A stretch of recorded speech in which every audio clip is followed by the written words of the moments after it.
Hi, this is Charles Hoskinson broadcasting live from warm, sunny Colorado. Always warm, always sunny. Sometimes Colorado, increasingly more so Wyoming.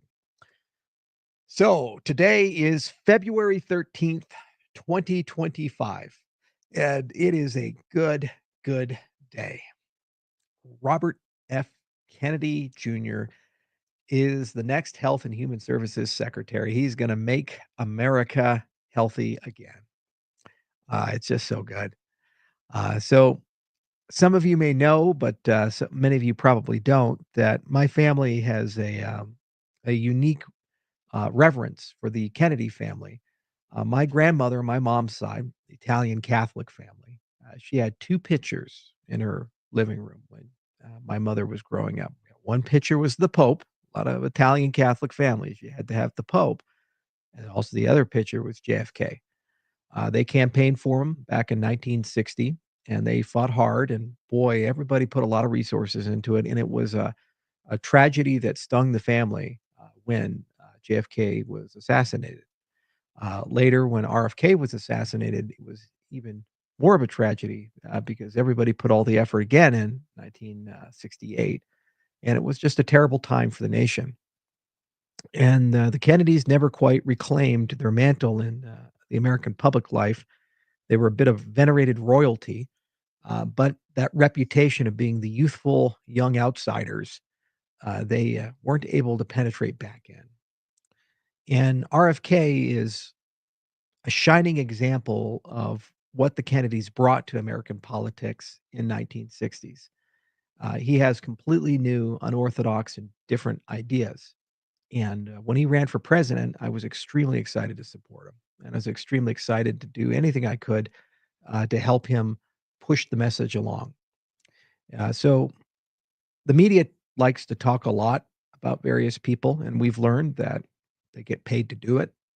And if you don't know anything about RFK, what you'd probably know is he's a vaccine skeptic or anti-science or these types of things.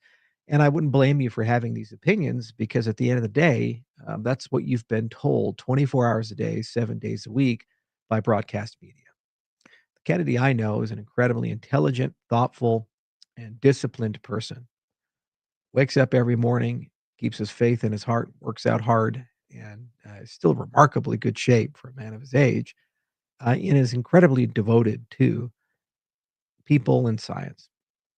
If you take a look at the books he's written and how well sourced they are, if you take a look at the lawsuits, many of which he won, were against some of the biggest and toughest companies like Monsanto and others, and he won. And for a long time, everybody looked at him as the Kennedy that mattered. In fact, there was a headline for that. Then he went to the other political side. Now he's a monster because that's just what our media does. And the good news is they're dying and they're falling apart. We all know America is not healthy. And I'm sorry, it's not fat and red meat because we've been consuming fat and red meat since the beginning of time. It's the new stuff we added to our food in the 20th century. And it's the new stuff we've been doing to our bodies in the 20th century that has created the chronic health epidemic. And every now and then, you need to bring somebody from the outside in who's skeptical, and he's going to force a process for us to have an adult conversation about why is so many people sick? Why do so many people have autism? Why do so many people have cancer? Why do so many people have diabetes? Why do so many people have heart disease? It wasn't this way in 1963. It wasn't this way in 1973. But in 2025, it is. And every person listening knows somebody or is a person who's impacted by the chronic health epidemic and the mental health epidemic. How many of you listening have depression? How many of you listening know someone with depression? Maybe, just maybe, it's not an upstairs problem.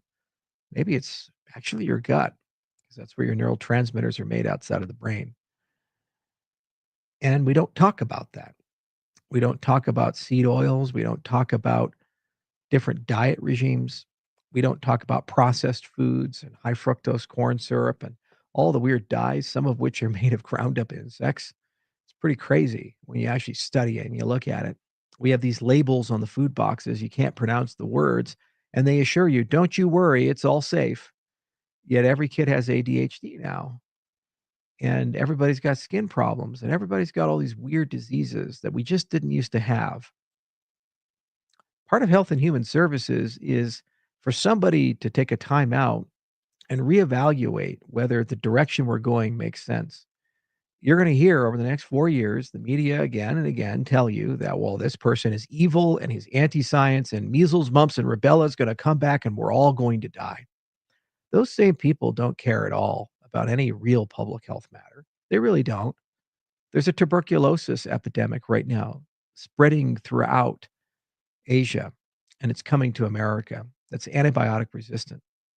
This is a disease that has killed hundreds of millions of people, if not billions, throughout the ages. In fact, Richard Nixon lost two brothers to it, to give you a sense of how recent tuberculosis was a significant problem. Do they particularly care about that or want to talk about it? No, not really. They don't want to talk about any of the things that are coming, like antibiotic resistant bacteria. So much of it is coming. It'll be one of the biggest public health crises in the 2030s and beyond. You notice how that's not in the mainstream media? You notice how we also don't talk about how drug companies make drugs that really don't do much for us. They get them on patents and they push them on people. They cost hundreds of thousands of dollars every year, and we just all seem okay with paying for that. And they don't seem to have any accountability at all for actually trying to cure things or heal things as a society. Maybe just maybe it's a good idea to take a different approach and ask some foundational questions of, are we getting screwed? Why are we buying these things? Why is it getting so expensive? Why are we so unhealthy? Why are stem cells being kept off the market? I'm in that business. The clinical evidence is absolutely clear and remarkable what they can do. Many of you remember watching the movie Braveheart with Mel Gibson. Might surprise you to know that he almost ended up on an oxygen canister. He was a smoker for over 40 years and had severe emphysema. His doctor said, "You got to be on oxygen, Mel." He went down to Panama, got stem cells. Now he can breathe again. We ignore that as anecdotal, even though deep down inside we know that the only way you can cure something like that is with something that we haven't seen before. And yet we make criminals out of the people trying to fix problems. The media doesn't talk about that at all. They just call us all anti science. The COVID epidemic was perhaps the most transformational event of my life. I'd always been a bit anti government, but it showed beyond a reason of a doubt how disgusting the media is and the public health apparatus is. Every single thing we saw and heard was a lie. They told us it wasn't made in a lab. Not only was it made in a lab, there's now growing evidence that we, the American taxpayers, through the NIH, paid for it. Imagine that. We paid to kill a million of our own people. There will be investigations now. That's a direct consequence of this nomination.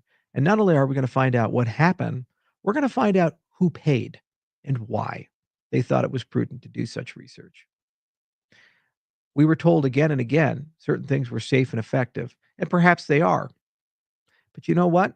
Good research will be done. And those who have data and evidence to the contrary, they'll not feel pressured to stay silent. Science only works when people are allowed to participate objectively in the process. It doesn't work when politics get involved and they diminish and dilute the entire process. Did you know that China was very straightforward? They told every academic institution in the United States, if you publish or endorse research that COVID was made in a lab, we will never provide funding for your institutions again. Is there objectivity then? If the leadership of these organizations are afraid of publication? Not really. These types of things can be investigated. These types of things can be examined.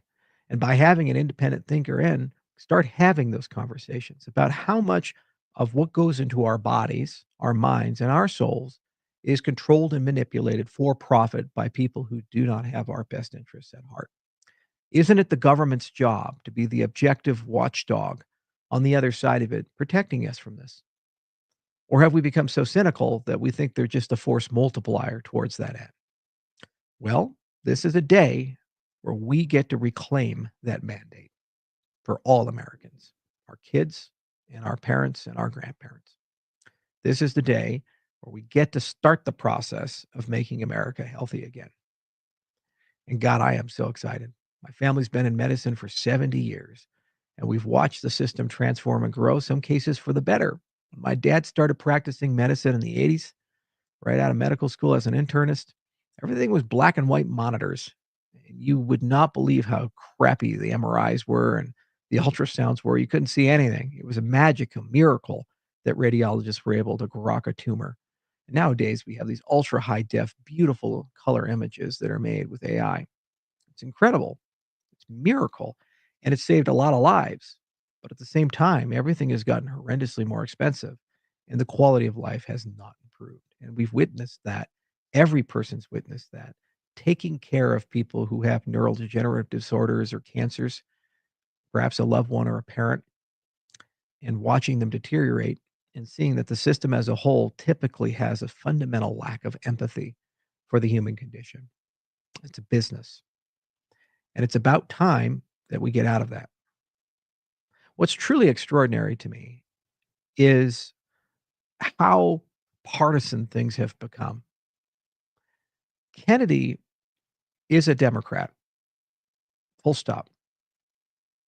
Now, he believes in making America healthy again, and that's what he's going to do. But at the end of the day, for his entire life, every political opinion, every belief starts from that philosophical basis. And what we just witnessed with the confirmation vote, every single Democrat senator voted against him. A normal Health and Human Services secretary, perhaps some of them would have broken ranks and voted for him, but this is their best chance to have a truly bipartisan agency that actually works for everybody instead of just one political persuasion. But every single one voted against him. A person that just 12 months ago was running for president as a Democrat, whose last name is Kennedy, or one of our presidents was that. That's where we're at in 2025. The people in power have no morals. The people in power have no standards or principles. They go from one talking point and propaganda point to another talking point and propaganda point. And what's so magical about the time that we live in is it's so clear to all of us now. There's no way to hide it anymore. We can see it, whether it be when Musk shares a video montage of every single person using the exact same phrase, because obviously those were talking points given to them, to when the media basically predictably says the same thing again and again and again because they're paid to say that, to how people vote when they're not really voting their conscience. It's an extraordinary and sad thing. But because we're aware of it, we've started the process to change it. The next 10 years, every single aspect of America is going to change. The way we get our news, the way we talk to each other, the way we fact check things. If anybody ever sends me a meme, sends me a picture, I can check it. And that's the magic. That's the incredible part of where we're at. Any statistic I can check, I can look at, I can analyze, I can get the full story. Every news article can be fact checked. Logical consistency can be analyzed, all kinds of things. And that's exciting to me. And they can't get away anymore with lying to us. No one can lie anymore. We're in an environment where things are different now. And so it's exciting to see somebody like this in my lifetime get into a role where he can actually make a difference and change so many people's lives. Medicine is going to get better. Healthcare is going to get better. We're going to get back to the business of healing people. Food is going to get safer. Water is going to get safer. You know that because this guy spent decades of his life cleaning up the water in New York, suing some of the biggest companies in the world. Did he forget all that? Is he not that person anymore? Your derangement about the Orange Man is so significant, you believe that it's physically impossible for Kennedy to stay the same person. He's a monster, according to the partisans. Deep down inside, you know he cares. He really does. He's got a soul. He's a good man. And it doesn't take a lot of good men in power and good women in power. Talk about you, Tulsi, before things change. The next few years are going to be pretty special. And we're going to watch a lot of big fights, a lot of uncomfortable conversations. But you know what? When we get to the other side of it, it's going to be a better country and we're going to be happy and healthy again. So, congratulations, my friend, Robert Kennedy. Bobby, you did it. You're the most significant and relevant Kennedy since your uncle and your dad. You made us all proud.